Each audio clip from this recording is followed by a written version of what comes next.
Xorazmda necha metrdan suv chiqadi?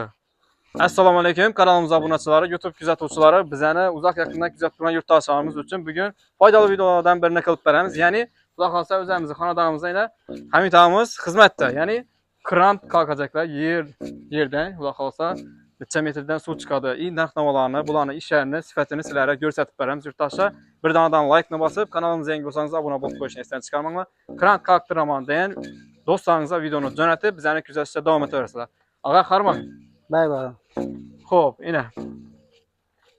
Bir ozgina xalqimizga bir ma'lumot berib o'tsak, bu ish bilan necha yil bo'ldi shug'ullanib yuribsiz? Xudo xolasa bu yil 18-yil. 18 yil oldu ish stajingiz bor shundan.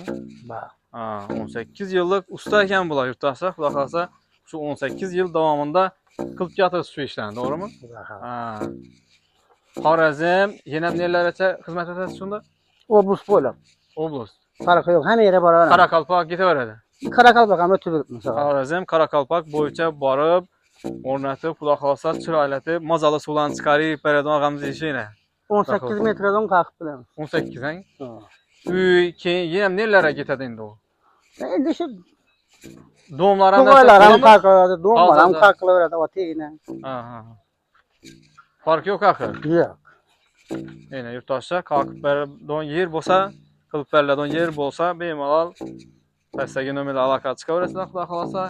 Yoki kuzatib boraverasiz, sizlar suv chiqqan jarayondan kech bo'lsa ham ko'rsatishda davom etamiz.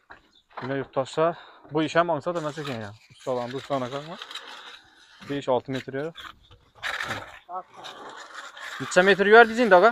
Yerasidan 10 metr oldu. 10 metr ang? Ha. Evet. Suv chiqishina qarab yoyaverasiz axir. Bo'la. Ayni. Zakasa qarab Aha. 18 metrdan qalqamiz. Annen yazdı 100 bekler. Bularni metri necha so'mdan endi yuribdi bularni? 100 ming, 110 ming, 120 ming har xil. Baradon yerine qarab. Razmere qarab. Razmeri, baradon yerine qarab, to'g'rimi? Ha, bu 80. İşine qarab, qiyroq yellava, ansatrak yellava. Aha. 80lik, 100lik deganding. Ha. Ana o'rni ham qaraydi. Ha. Turbalarni qarab. Xo'p, yana yurtdoshlar. Xo'p, yana xudo xolsa, hurmatli kuzatuvchilar, shu bilan videolarimizni yakunlasak bo'ladi. O'zi ag'a Xorazmdan necha metrdan suv chiqadi, shuni aytmadik-ku. Her yerde her xil 8 metrdan 16 metrdan qalqilaveradi. Ha. Eng kami 8 metr yerdan ham Eng chiqqan. kami 8 metr. Ha, 16 metr yerdan ham suv chiqqan, 16 metr qalqiladidan ko'p yerlar. Ha, ko'p yerlarda. Ha.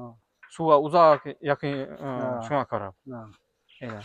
Hurmatli kuzatuvchilar, bemalol xudo xolsa ishonchli, sifatli ustalar kerak bo'lsa, pastdagi nomerlarga aloqa chiqaverasizlar. Sizlarga 24/7, ya'ni xudo xolsa xizmatda, aynan Hamidamiz bemalol Xorazm, Qoraqalpoqmi boraveradilar. Asa videolarimizni yakunlaymiz. Sog' bo'linglar, omon bo'linglar. Ag'a ishlaringiz omad. Rahmat. Xudo xolsa xalqimizga chiroyli narxda kelishtirib ishlarni qilib bering. Shu bilan videolarimizni yakunlaymiz. Sog' bo'linglar, omon bo'linglar. Like-larni bosib, obuna bo'lib qo'yishni esdan chiqarmang. Mana sizga.